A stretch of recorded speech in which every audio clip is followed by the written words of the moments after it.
বগুড়া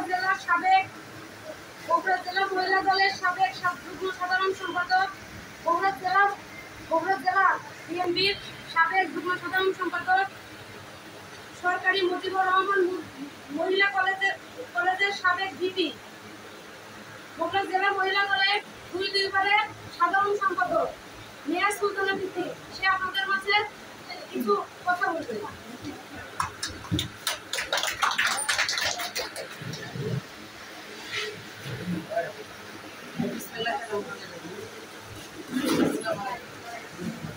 আজকে মহিলা দলের 47তম প্রতিষ্ঠাবার্ষিকী আমি আমার সন্তান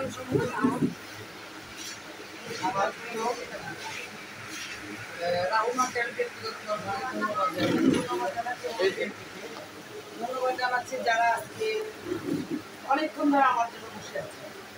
আসলে আমাদের জেলার একটা প্রোগ্রাম ছিল, ওটা শেষ করে একটু ঝামেলা থাকে, শেষ করে আসতে দিইনি, এখানে আমি আন্তরিক ঘরে দুঃখিত। মহিলা দল নিয়ে একটু কথা বলি। আপনারা জানেন যে 1 সেপ্টেম্বর বিএনপির প্রতিষ্ঠা ছিল।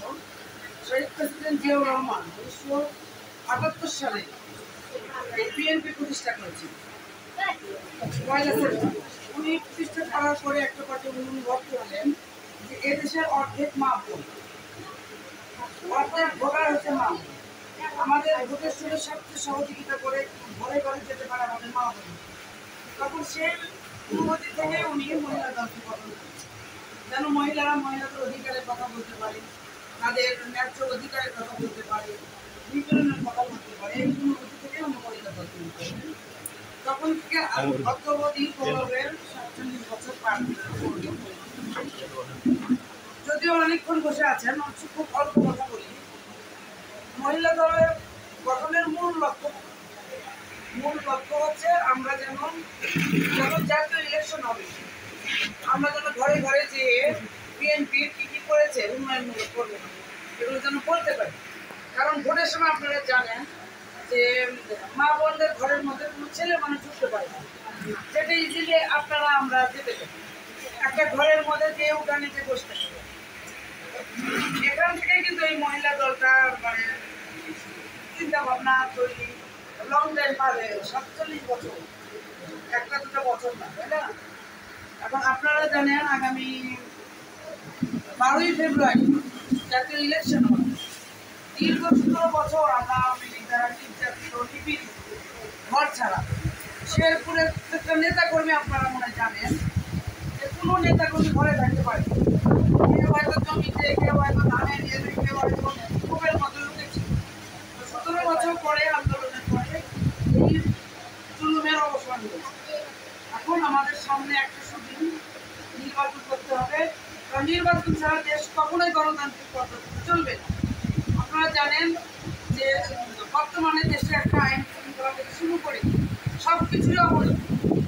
দিনে দুপুরে মানুষ মারা হচ্ছে, বাচ্চা অপহরণ হচ্ছে, শিশু ধর্ষণের শিকার হচ্ছে। যতই সরকার চেষ্টা করতে পারবে না, কারণ কি নির্বাচিত সরকার ছাড়া কোনো মতেই দেশকে কন্ট্রোল করা যায় না। 12 তারিখের নির্বাচন সবাইকে আহ্বান করবো, আপনারা এটা মাথার মধ্যে রাখবেন।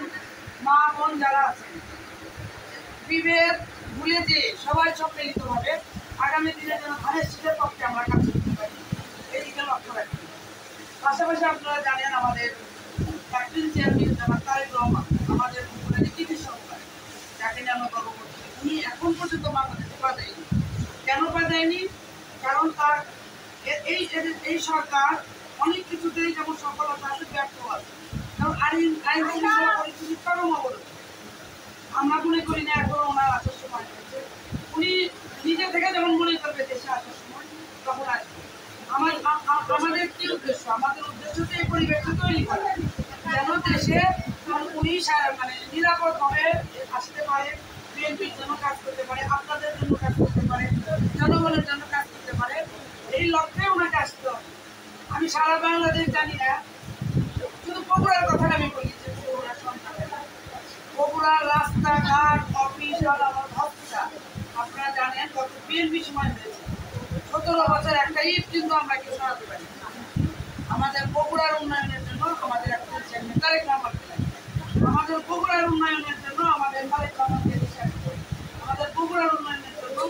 সামনে নির্বাচনকে বিপুল পরিমাণে ধানের শীষের পক্ষে ভোট কাজ করতে হবে এবং শীঘ্রই বাঁচতে হবে। কাজে আমাদের ভিতরে আরেকটা কথা বলে ভুলে যাব, সাম্প্রতিক একটা দল পেয়ে যাচ্ছে যারা বিভিন্ন সময় বলছে যে তারা তাদের পক্ষে ভোট দিয়ে তারা বেহেশতের টিকিট, এটা কিন্তু ভুল। বেহেশতের টিকিট কেউ দিতে পারে না। হ্যাঁ, নবীজির খাতা যখন মৃত্যু সজ্জায়, তখন নবীজি আল্লাহর কাছে বলেছিল যে আমার চাচাকে মাফ করে দেয়। তখন তার কাছে একটা পানি এসেছিল যে হেদায়েত করার দায়িত্ব তোমাকে দেওয়া হয়, হেদায়েত করবে আল্লাহ। তার মানে কি, আমাদের জন্ম মৃত্যু ইহকাল পরকাল আমরা পাপ পূর্ণ বিচার করার দায়িত্ব আল্লাহ। বেহেশতের টিকিট তো আরো অনেক দূরের কথা। আপনারা এটা মাথায় রাখবেন, অনেক সময় কোরআন ছিঁড়ে দিতে পারে, অনেক সময় তসবিহ ছিঁড়ে দিতে পারে, আল্লাহ কসম কাটতে পারে। এগুলো আপনারা কসম কাটবেন, আল্লাহর কসম কাটবেন না। এটা আমাদের কাছে বেহেশতের টিকিট কেউ দিতে পারে না। আল্লাহ ছাড়া আমাদের বেহেশতের টিকিট কেউ দিতে পারে না। সবাইকে আবার আহ্বান জানাবো, আগামী নির্বাচনে সবাইকে পক্ষে কাজ করবো। ধন্যবাদ আপনারা সবাইকে। আমি আমার জন্য কষ্ট করে এতক্ষণ বসে আছেন, সবাইকে আপনাদেরকে মোবারকবাদ এবং